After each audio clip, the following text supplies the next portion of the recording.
Hello colleagues, my name is Anton Subbotkin.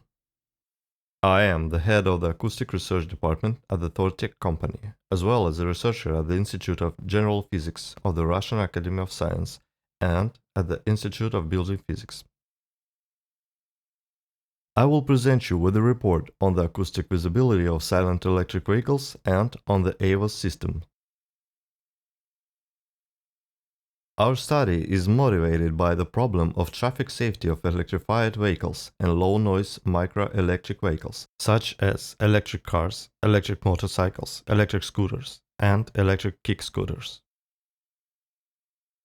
We carried out an experimental study of the subjective acoustic visibility of different vehicles and compared the subjective visibility with the results of measuring the sound level, the sound pressure level, and the frequency response of the sound pressure level. The measurements were carried out according to the methodology of the UN Regulation number 138. There are also the laboratory studies in an echoic chamber that determined the conditions when the pedestrian fixed the vehicle. The problem of low visibility of electrified vehicle is solved by installing the acoustic vehicle alerting system on the vehicle. AVAS plays sounds as the vehicle moves, alerting pedestrians to danger. AVAS consists of a loudspeaker and electronic unit. The electronic unit is connected to the onboard computer via the CAN or UART protocol and reads data from it, including those that allow determining the vehicle speed.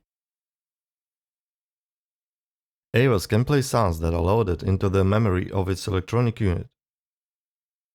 The timbre and dynamic characteristics of these sounds, as well as the dependence of these parameters on speed, determine the nature of the increase in the visibility of the vehicle. The study of quantitative dependencies of subjective visibility of an approaching vehicle by pedestrians on the acoustic characteristics of the emitted signal has been carried out for about 15 years in different countries of the world.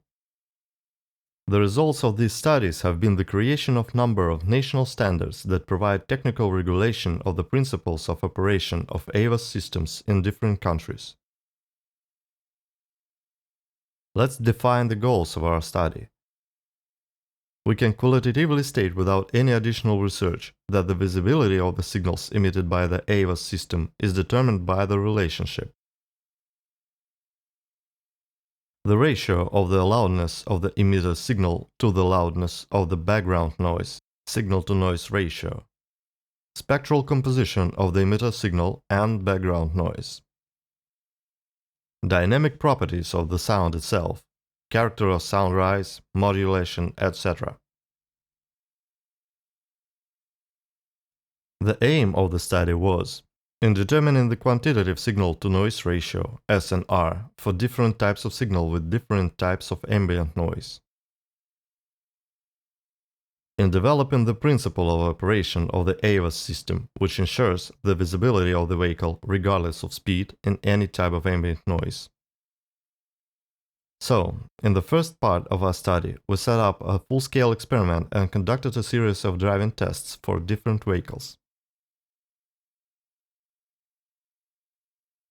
The experiment took place on a section of the road 800 meters long in a relatively quiet suburban area. The vehicle started moving, accelerated to a given speed in a range from 10 to 50 km per hour and moved at a constant speed for most of the track. In a measurement zone 20 meters long, the maximum values of the sound pressure level and the sound level were measured using two microphones. The measurements were carried out according to the methodology of the UN Regulation number 138. How did we evaluate visibility and how did we express it numerically? We asked participants to press the registration button the moment they heard a vehicle approaching them. At this moment, which we call the moment of fixation, we determined the distance between the vehicle and the participant. We called this distance the fixation distance. Next, we determined the time of arrival. It is the time it takes the vehicle to cover the fixation distance while moving at a given speed. The measurements were carried out for 4 cars with internal combustion engines, a Tesla Model 3 electric car, an electric scooter, and an electric kick scooter. For electric transport, the measurements were carried out separately for the switched off AVAS and separately for the switched on AVAS. Let's see the measurements results. The dependence of the subjective visibility of all vehicles on speed is shown on the left. Visibility is represented as the time of arrival. On the right, the maximum sound pressure level is shown as a function of speed. We see that in most cases, ICE cars are more visible than electric cars.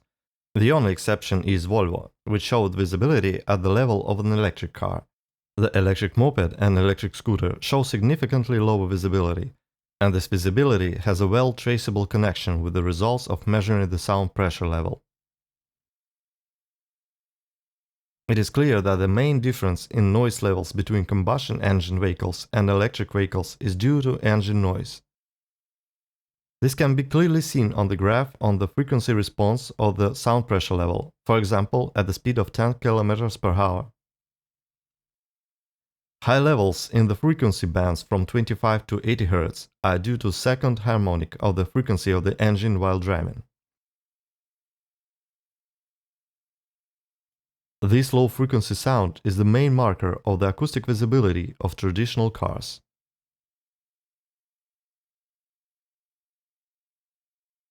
Now, let's look at the visibility results for electric vehicles with AVAS on compared with the results with AVAS off.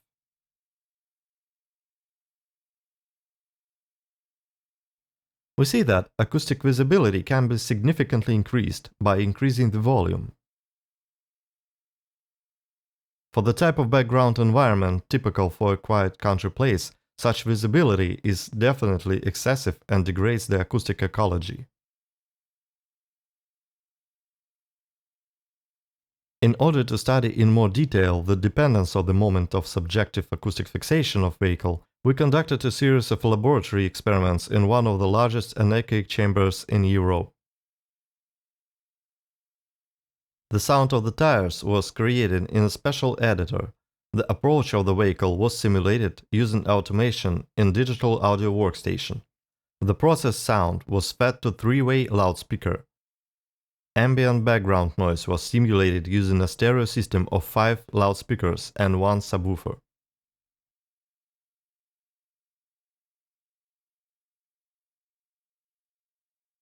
As in the drive-through test, participants pressed the registration button when they detected a vehicle approaching. Our laboratory stand made it possible to record separately the sound from an approaching car and separately the sound of the background environment. In relation to the time grid, this made it possible to determine the sound level separately for an approaching car and separately for background noise. By the difference of those levels, we determined the signal-to-noise ratio at which the vehicle was fixed.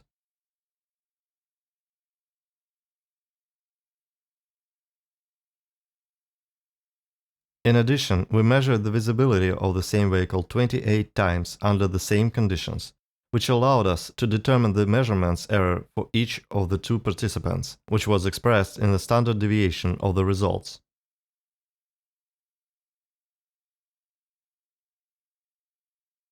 SNR measurements were made for 1 vehicle type for 5 speed options and 5 background noise options.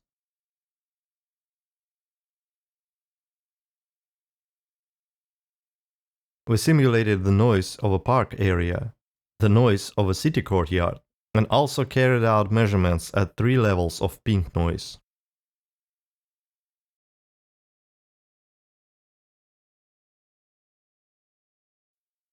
On the graph, we see the limits of the dependence of SNR on speed for each variant of the environment, taking into account the measurement error for the first participant in the experiment. We see that the SNR tubes are either superimposed on each other, which are quite close to each other. For the second participant, the picture repeats, with the only difference that the error of his measurements was significantly greater than that of the first participant. For both participants, SNR, taking into account the error, differed little for different types and levels of the background environment, and also weakly depended on speed. Basically, the SNR value for the moment of fixation was in the range from -5 to -10 dB. The results now announced and the other results of our study allow us to draw some important conclusions, which can be seen on the slide. I will name the main one. The conspicuity of the vehicle is highly dependent on speed and on the volume of the background environment, while safety of a pedestrian should not depend on this. The AVAS system should make the vehicle not only visible, but should provide the same visibility at all speeds, at least in the range up to 30 km per hour. At the same time, AVAS should not be allowed to be too loud.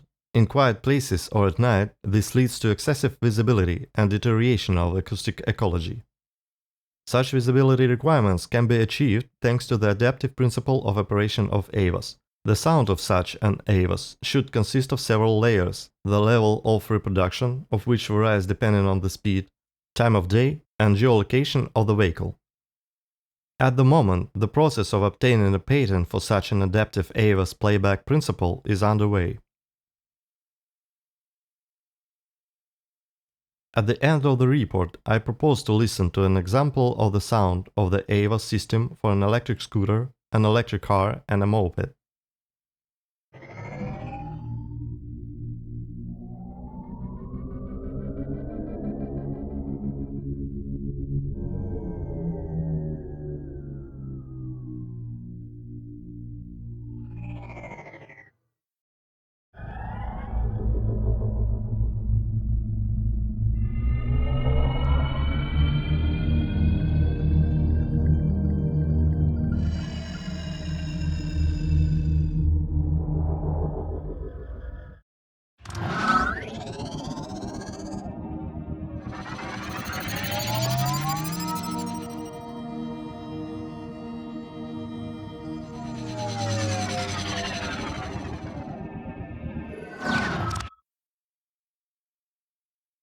You can also watch a video about AVAS on our YouTube channel. Thank you all for your attention.